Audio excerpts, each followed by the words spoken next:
Mucho se habla del cambio que estamos experimentando en el país.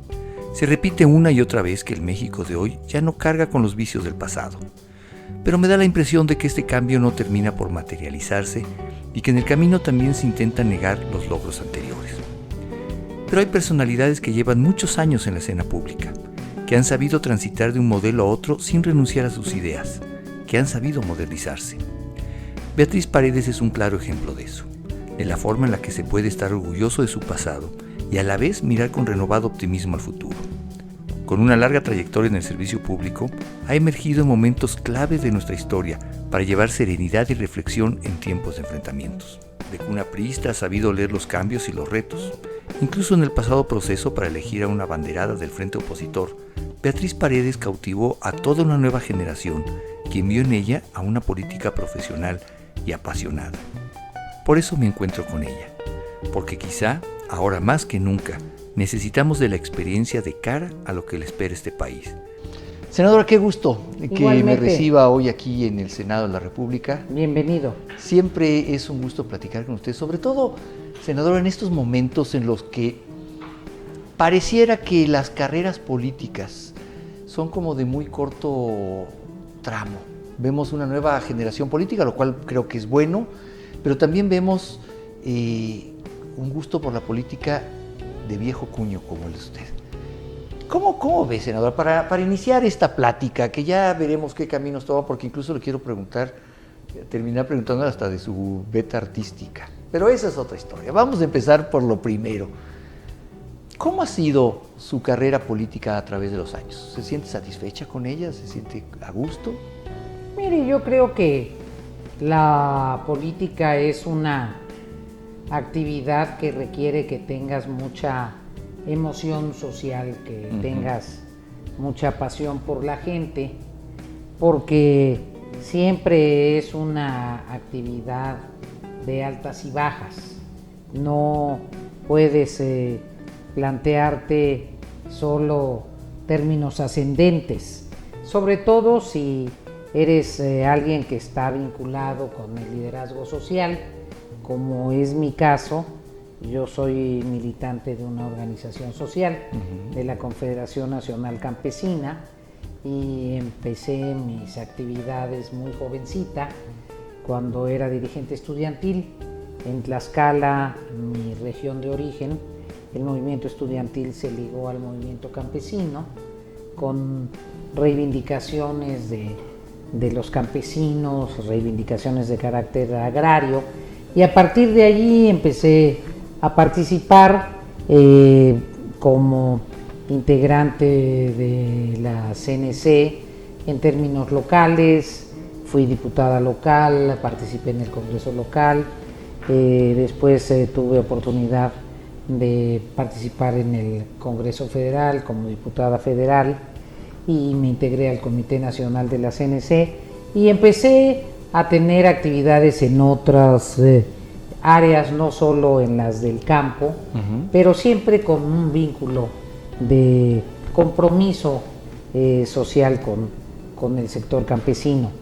Y así he tenido oportunidad de tener momentos en donde nuestros planteamientos salieron adelante, momentos en donde no tuvimos esas posibilidades. Me ha tocado vivir la transición política del país, me ha tocado observar el gobierno del primer relevo en la presidencia de la República.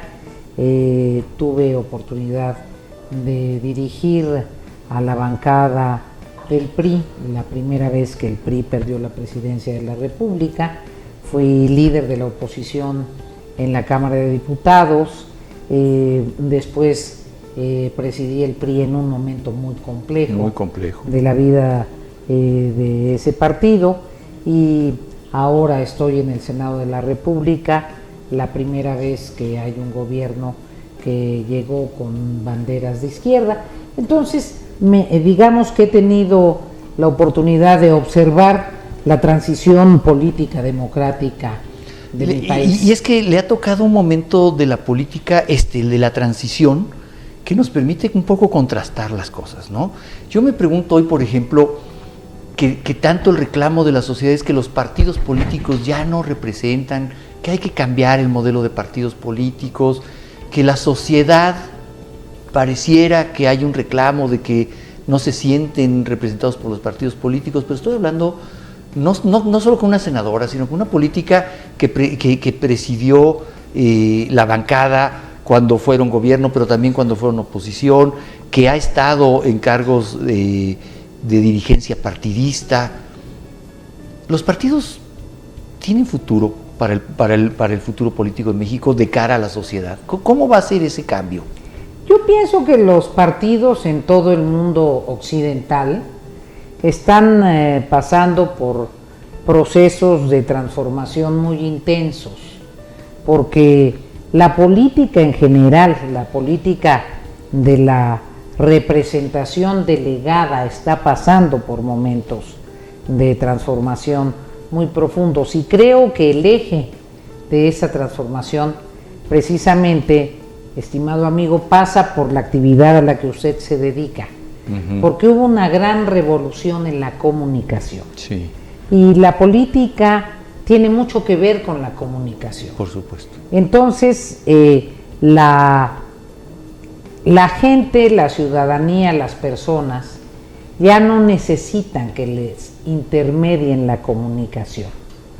Ya no es necesaria la intermediación entre la sociedad, entre los ciudadanos, entre el pueblo y la autoridad, porque hubo una gran revolución en las telecomunicaciones y porque hay un aparatito a través del cual mandas mensajes de WhatsApp y le puedes decir lo que sea a la autoridad y la autoridad lo puede leer muy fácilmente. Entonces el papel de la intermediación, que era un papel relevante en los partidos políticos, dejó de ser funcional. Y me parece que uno de los temas en donde los políticos tradicionales están un poquito más descolocados es en esta nueva etapa de la comunicación y en los nuevos modos que tiene la gente de comunicarse. Creo que es uno de los grandes temas. Por otro lado, también es una etapa en donde las ideologías rígidas han quedado atrás y las personas, sobre todo las nuevas generaciones, se mueven más por causas muy específicas que se resuelven pronto o no se resuelven pronto. Y entonces son movimientos que surgen muy intensamente en torno a una causa, que cuando esa causa se resuelve, igual así se dispersan esos movimientos. Entonces son muchas constantes distintas de esta sociedad. Pero esto va cambiando muy rápido, porque, por ejemplo, dice usted, senadora, la comunicación. Lo primero que hace el actual gobierno, en voz del presidente López Obrador, es secuestrar el discurso y la comunicación.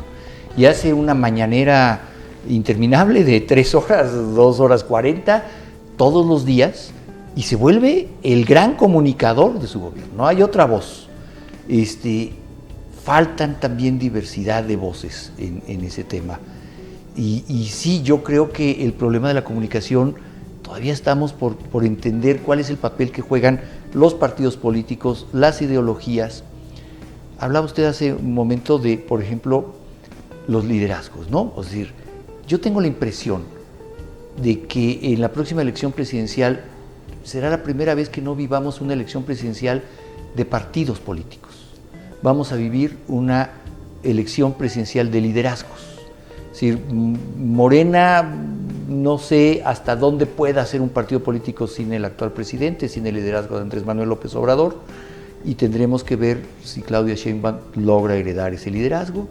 En el caso de la oposición, Xóchitl Gálvez, que incluso parece que hasta quiere una campaña sin partidos políticos. ¿Dan los liderazgos políticos actualmente para desentenderse de los partidos? Bueno, lo que sucede es que mientras esté vigente la ley electoral y mientras en la ley electoral los registros de las candidaturas sean a través de los partidos políticos, no hay otro camino. Los partidos políticos van a existir, porque precisamente son el único camino establecido legal para poder participar electoralmente. Es la legislación que permite participar electoralmente. Entonces, es la legislación vigente, es el mundo vigente, y ahí están los partidos políticos. Hablábamos de cómo ha cambiado este país, y usted ha sido testigo de cómo han cambiado un testigo privilegiado además, ¿no? No solo eso, le tocó ascender en la política en momentos en los que ser mujer en la política no era tan fácil. Usted fue gobernadora, usted fue diputada, usted fue secretaria general de su partido.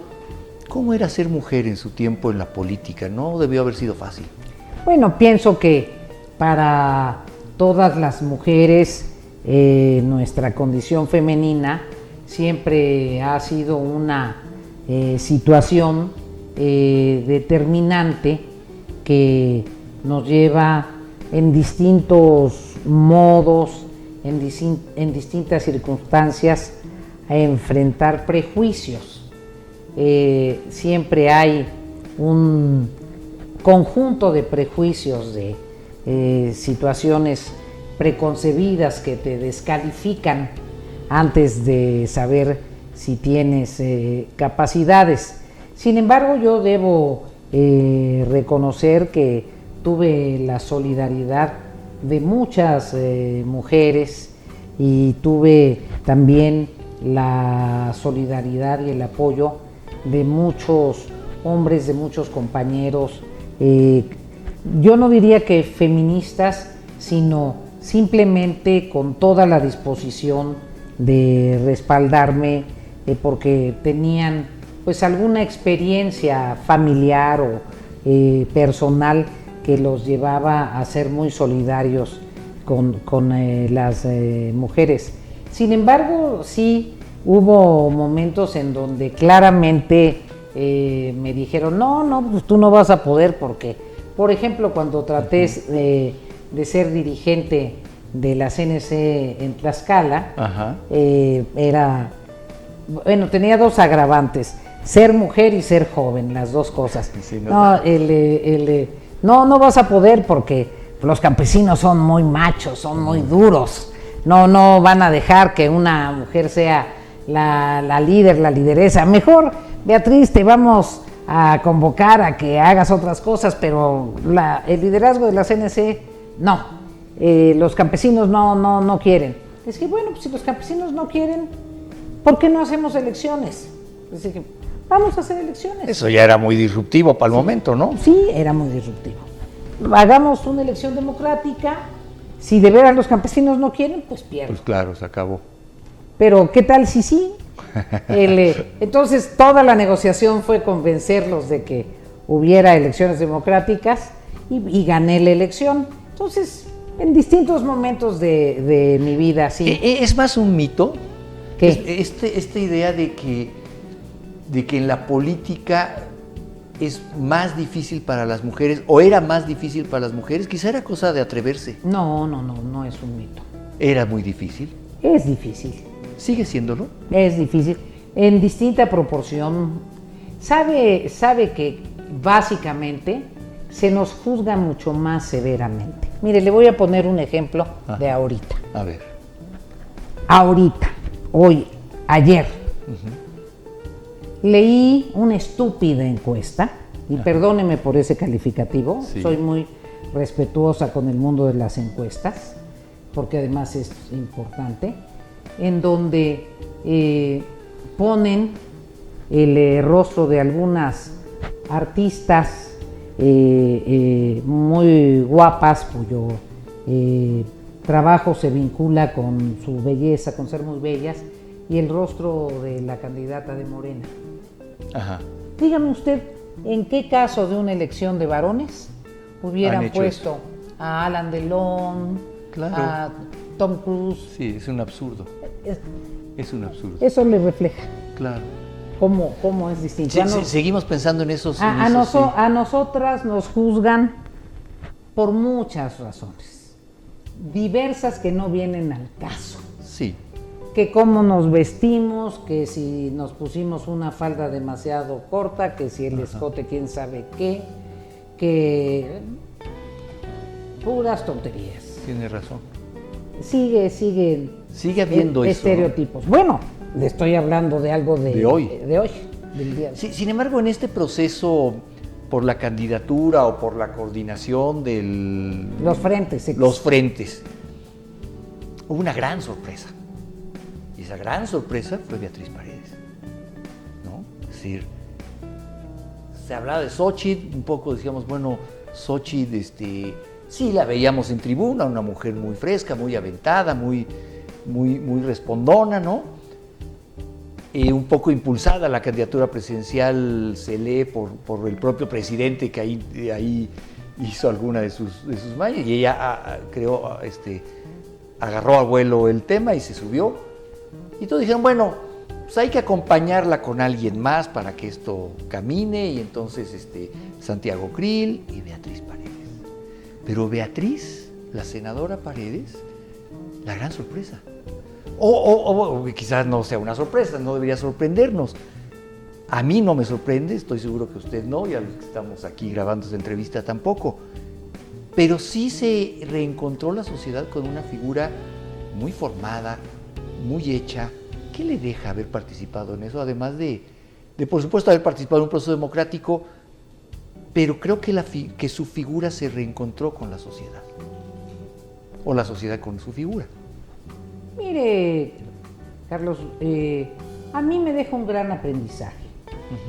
Primero, me ratifica que es indispensable que quienes nos dedicamos profesionalmente a la política hagamos una gran alianza con quienes se dedican profesionalmente a los medios, que es crucial para los políticos tener una muy buena relación con los comunicadores, porque en una sociedad con una demografía tan voluminosa, tú no existes si tu mensaje no se transmite.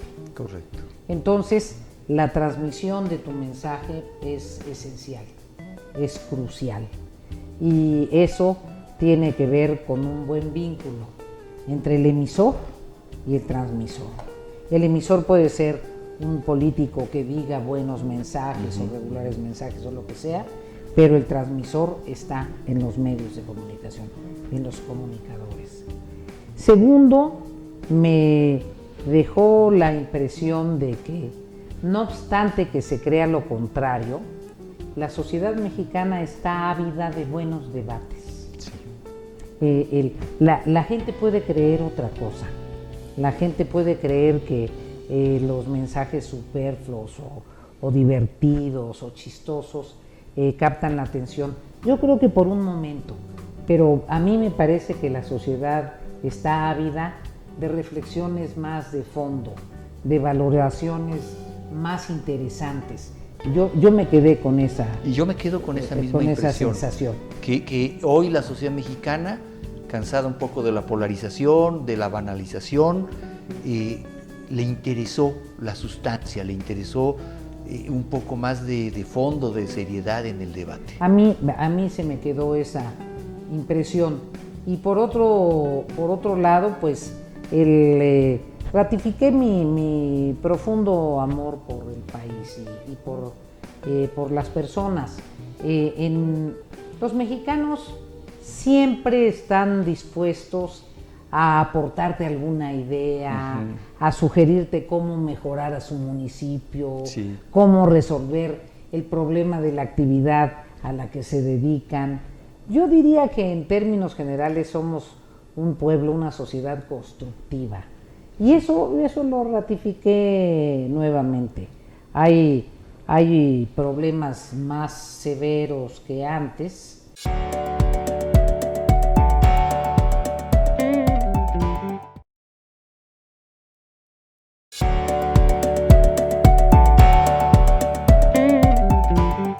Yo he recorrido el país muchas veces, conozco México muy bien.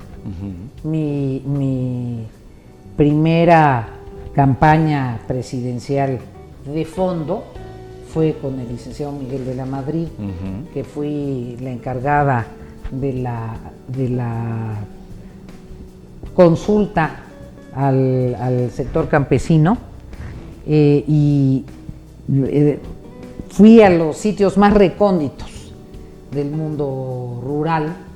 Después, en otro momento muy álgido de la vida nacional, también recorrí zonas muy distantes, muy escarpadas, y posteriormente en las actividades nacionales, tanto de la CNC como del PRI, pues recorrí el país varias veces, y con la Bastida, que jugué un papel importante en su campaña, también. Entonces conozco bien México. ¿Y cómo vio esta última? Pero el México de ahorita es otro.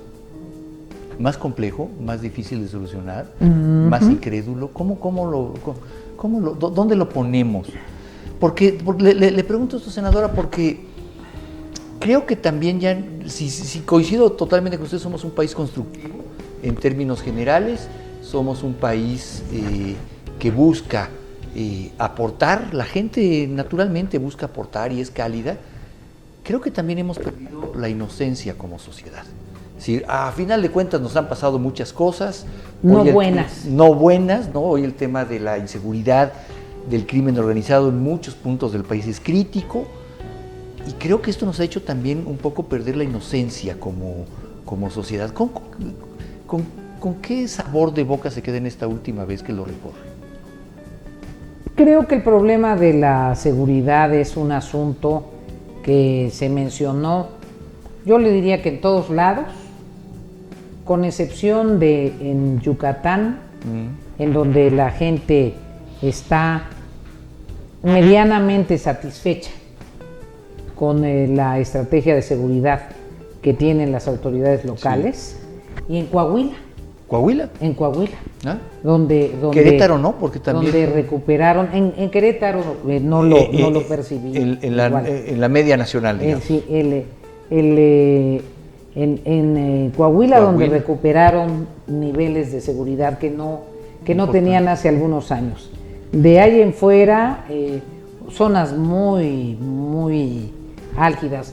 Bueno, me tocó ir muy cerquita de Lagos de Moreno después del problema de la desaparición de esos 5 jóvenes, que fue dolorosísimo para la comunidad, para la gente. Hubo lugares a los que prácticamente no pude ir por los riesgos. Entonces, el tema de la seguridad y de la inseguridad en el país es la ocasión que lo percibo más grave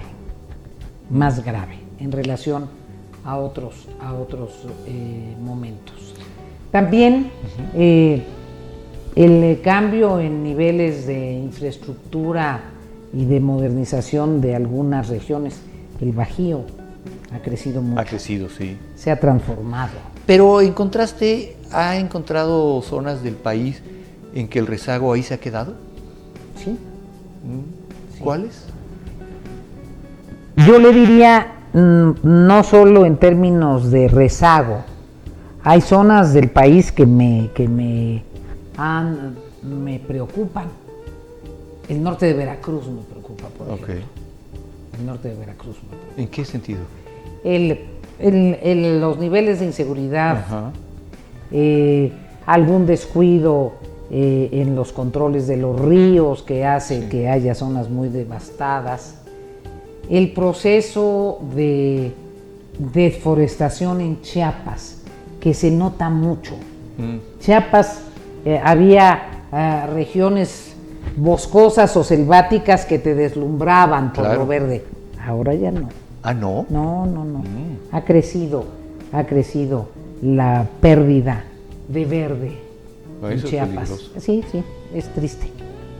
Pero en el otro sentido, en el humano, en el cálido, ¿se queda con un buen sabor de esta visita? O sea, al final de cuentas, yo insisto mucho en este tema, la sociedad se reencontró con Beatriz Paredes. se encontró con una política seria y esto es quizá el primer descubrimiento, como ya decíamos, les gusta sustancia, no les gusta.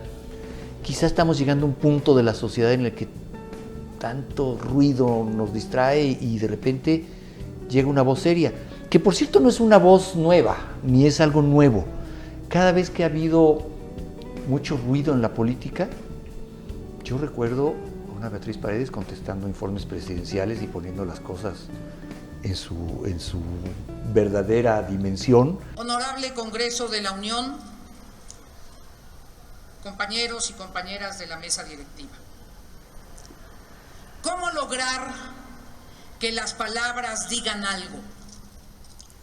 Que la sociedad no perciba el discurso parlamentario como una insulsa diatriba que no refleja ni sus sentimientos ni sus necesidades. Que la voz exprese la frustración de los miles de empleados de confianza que, no obstante simpatizar con la opción política del cambio, fueron despedidos sin haber tenido posibilidades de que se justipreciara su conocimiento y habilidad, y pululan ahora sin empleo ni oportunidad de realizarse profesionalmente. ¿Qué hacer para transmitir la desolación de quienes no reciben el medicamento en el sistema de salud pública o de quienes se les suspendió el tratamiento en los grandes institutos de salud? Hay momentos claves en la vida de la transformación política en la que, si vemos en perspectiva, surge Beatriz Paredes como para decir, a ver, vamos a ponerle sustancia a las cosas. ¿Cómo se siente con respecto a cómo la recibió esta parte de la sociedad? ¿Sabe qué, estimado Carlos? Yo no vivo la vida política a partir de mí. Yo soy más bien una persona que trato de entender lo que sucede en el entorno y de entender cuál es el papel que me corresponde jugar, pero no me siento ni la dueña del balón ni la que mete el gol. Pero eso ya es una novedad. Actualmente hay muchos políticos, políticas de todos los bandos, de todos los colores, que se perciben a sí mismos como un rockstar de la política, y la política son ellos, ¿no? Su figura. Pues cada quien tiene su personalidad, pero yo nunca he vivido la política a partir de mí.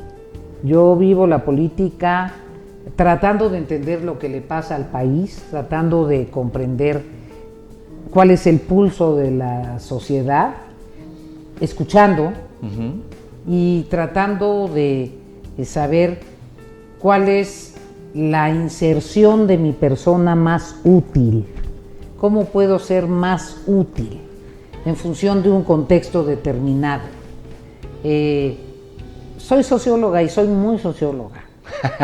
Sí. Es muy socióloga. Sí. Se puede ser poco socióloga, pero usted es muy socióloga. Sí. ¿Está bien? Entonces, en ese sentido, creo que uno tiene la responsabilidad, si entiendes en qué mundo estás viviendo, si entiendes en qué sociedad estás viviendo y si comprendes en qué momento histórico te tocó vivir, tienes la responsabilidad de aportar lo que más puedas. Y yo creo que siempre he tratado, desde que pretendí entender en qué mundo, en qué época y en qué país estoy viviendo, he tratado de coadyuvar a la democratización del país. Ese ha sido mi compromiso. Hablemos de democracia, hablemos de democratización para hablar de futuro también. También a usted le ha tocado distintos momentos de democracia. Tuvo una muy importante vida partidista en momentos en los que lo normal era que ganaba el PRI, eso era la normalidad política, y había también un reclamo por que esto cambiara y por que se abriera. Finalmente, en el 2000, como nos lo platicaba, atestigua el primer cambio, no gana el PRI, gana el PAN, Vicente Fox es presidente. A muchos nos queda el sabor de boca de que el cambio se desperdició un poco, ¿no? Esperábamos más del cambio. ¿Cómo ve la democracia, la salud de la democracia o el estado de la democracia para los próximos años en nuestro país, en el que hablamos de gobiernos como el actual gobierno del presidente López Obrador, que pareciera que tiene una nueva intención de acaparar todas las decisiones, no le gustan mucho los organismos ciudadanos, en fin, todo esto que hemos visto? ¿Cómo le siente el pulso a la democracia de cara a los próximos años? Yo pienso que la democracia necesita demócratas, que no puede partir solo del deseo de un segmento de la sociedad. Creo que a nuestra democracia le falta un mayor número de ciudadanos, le falta más densidad ciudadana, le falta más opinión crítica. Creo que hay una inercia autoritaria tanto en la sociedad política como en la sociedad en general. Entonces creo que es muy importante incrementar la crítica, la participación ciudadana, y que los políticos, quienes tienen responsabilidades públicas, sean demócratas no solo cuando están en la oposición, claro, sino también cuando ejercen el gobierno.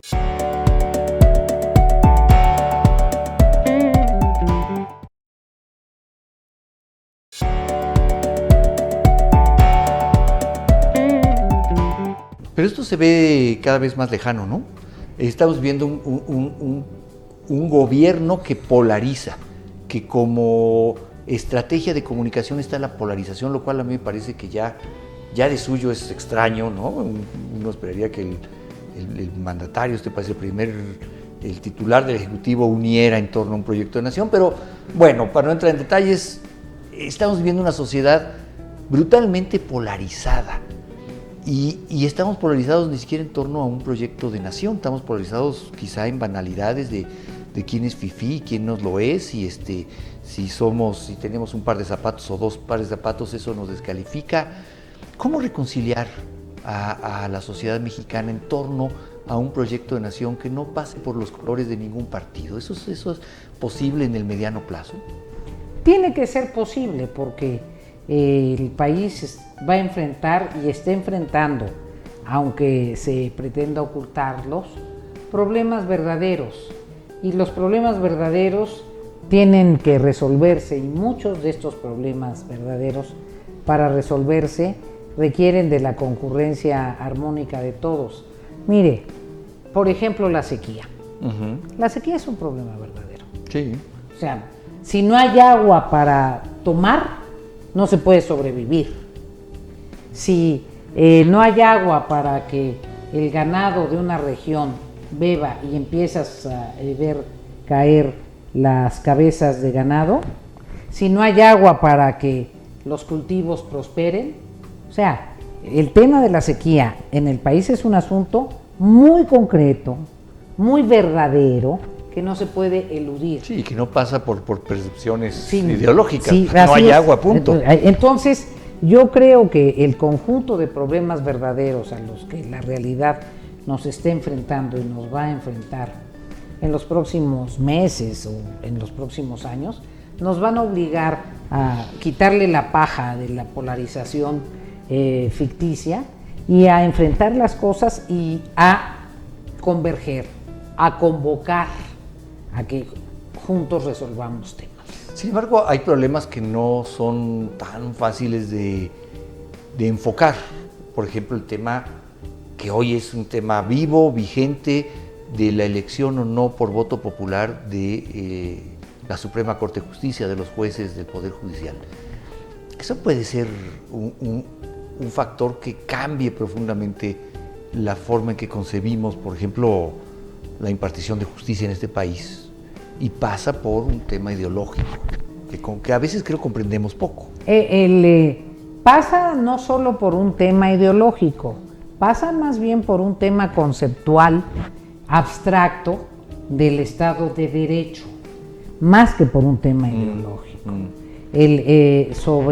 Tiene que ver sobre cómo concibes el Estado de Derecho. y si el Estado de Derecho corresponde a la doctrina de lo que es el derecho, y si tú reconoces que el concepto jurídico corresponde a una doctrina y que quienes pueden ejercer la doctrina jurídica deben ser expertos, entonces convendrás que los expertos no es lógico que se elijan, sino es lógico que se nombren. Entonces es una discusión más bien abstracta y conceptual. Claro, el problema es cuando esta discusión abstracta y conceptual la bajas a quienes no necesariamente entienden a cabalidad el debate. Cuando tú le dices a la gente de manera muy simplista, ganan mucho dinero los jueces, cosa que, bueno, no lo sé, los ministros de la Suprema Corte ganan mucho dinero, y le preguntas al pueblo, ¿por qué no mejor los elegimos para que no se queden ellos con esos sueldos? Eso es banalizar los temas y llevar unas decisiones complejas a un terreno en el que no necesariamente estamos preparados, y yo noto un riesgo ahí. Bueno, eso es más bien manipular a los que escuchan esos temas. Yo creo que sí, y un poco de eso se trata. Eso es un juego de manipulación. Hablemos rápidamente de futuro. ¿Cómo ve el futuro de México? Yo entiendo, la primera respuesta va a ser: México tiene un futuro esplendoroso. Eso lo puedo entender porque todos queremos eso. ¿Cómo vemos, después de esa primera reacción que todos los mexicanos naturalmente tenemos cuando nos preguntan, oye, ¿tu país para dónde va? Pues va muy bien, ¿no? Bueno, pero la segunda vez que yo le pregunto, ¿qué esperamos de México para los próximos años? Y se lo pregunto desde una incertidumbre real de sí veo una polarización en la sociedad como nunca la había visto antes. No veo cuáles serán estos puntos de reconciliación social. Entonces me da mucho gusto encontrarme hoy con usted y preguntarle, ¿de dónde me agarro para tener esperanza de que un día los mexicanos nos vamos a ver a la cara unos y otros y entender que más allá de los discursos del momento, de las peleas políticas del momento, tenemos un país a futuro que cuidar? ¿Cómo transmitimos eso? Él, cuando dijo que mi primera respuesta sería que México tiene un futuro esplendoroso, le garantizo que no, porque el adjetivo esplendoroso yo solo lo utilizo recordando el nombre de una canción, El amor es una cosa esplendorosa. Es lo único que es esplendoroso. De ahí en fuera es una expresión que uso con mucho cuidado. Me aventuré demasiado. No, mire, yo pienso que el futuro inmediato de México es un futuro complicado, el inmediato. Primero, el mundo se está poniendo muy complicado. Muy complicado. Se nos está asomando el rostro de la guerra muy, muy encima. Sí. Y teníamos la vana ilusión de que había elementos de las confrontaciones universales que estaban superados, y estamos viendo que todo era muy frágil.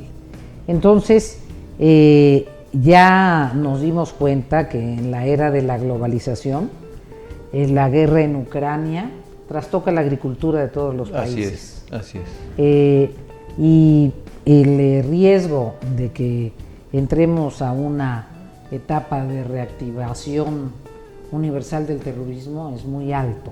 Entonces, me parece que el futuro inmediato, por cuestiones de orden universal y por cuestiones de orden nacional y local, va a ser un futuro complicado.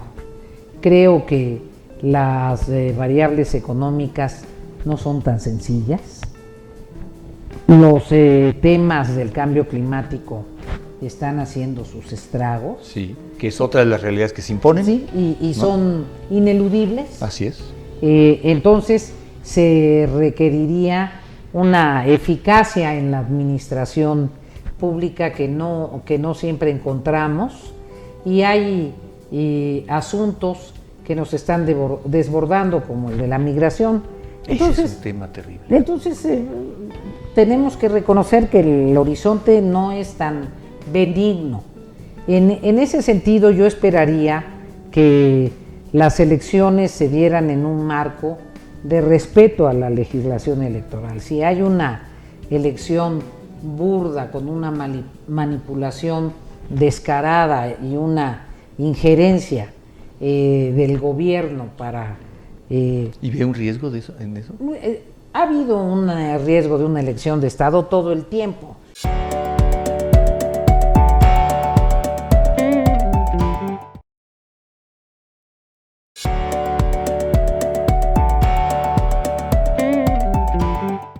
En ese sentido, yo esperaría que las elecciones se dieran en un marco de respeto a la legislación electoral. Si hay una elección burda, con una manipulación descarada y una injerencia del gobierno para...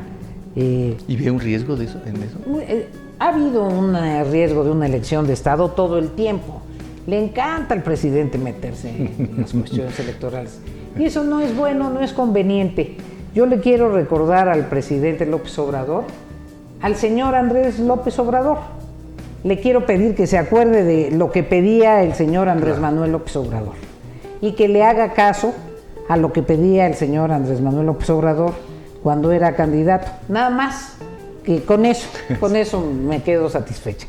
Entonces, en ese sentido, si las elecciones se manejan razonablemente y quien resulte triunfadora hace una convocatoria a que todas las partes se sienten y a construir, me parece que iremos paliando una situación que de por sí no va a ser una situación sencilla ni fácil.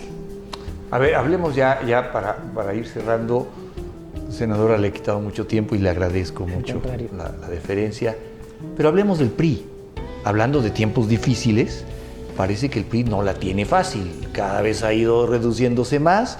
Tenemos hoy incluso un presidente del PRI, Alejandro Moreno, que no parece que no la lleva bien con todos, ¿no? ¿Qué le va a pasar al PRI? ¿Cómo va? ¿Para dónde va el PRI? O este partido que significó en muchos sentidos la estabilidad en México, luego pasó a significar también los abusos de poder en México. Hoy, ¿dónde está el PRI? ¿Para dónde va? ¿Cómo va a terminar esta elección del 24 el PRI? Pues el PRI está participando en el Frente Amplio por México. Va a correr la suerte que corre el Frente Amplio. Estará apoyando a la candidata del Frente Amplio y a los candidatos que presente el Frente Amplio, tanto para la elección legislativa como para las elecciones regionales, y esperemos que tengan buenos resultados. Pues esperemos que sí, porque todos estamos que las cosas para todos mejoren, ¿no? Efectivamente. ¿Y Beatriz Paredes? Aquí está. ¿Y dónde? Sus órdenes. Gracias. ¿Y dónde va a estar? Pues trabajando, estoy dedicada a mis tareas en el Senado. En el Senado formo parte de comisiones que tienen mucho trabajo. Presido la Comisión de América Latina y el Caribe. Estoy en la Comisión de Relaciones Exteriores y ahorita traemos muchos temas. Tenemos en este momento mexicanos varados en Israel. En Israel, que es delicado. Sí. Entonces estamos en esos asuntos urgentes. Formo parte de la Comisión de Agricultura. En fin, estoy en muchas tareas en el Senado. Pero en la próxima administración estará en el Senado, ¿le gustaría estar en una secretaría? Estoy reflexionando. Esa es la respuesta más política que he escuchado de una política. No, esa es la respuesta más sensata de una persona serena. Muy bien. Oiga, por último, no me querían creer aquí mis compañeros que le gusta mucho la música y que ha grabado discos. No solo me gusta, A eso me quería dedicar cuando era jovencita. Yo me fui a inscribir al Conservatorio de Música Jalapa para estudiar composición musical clásica.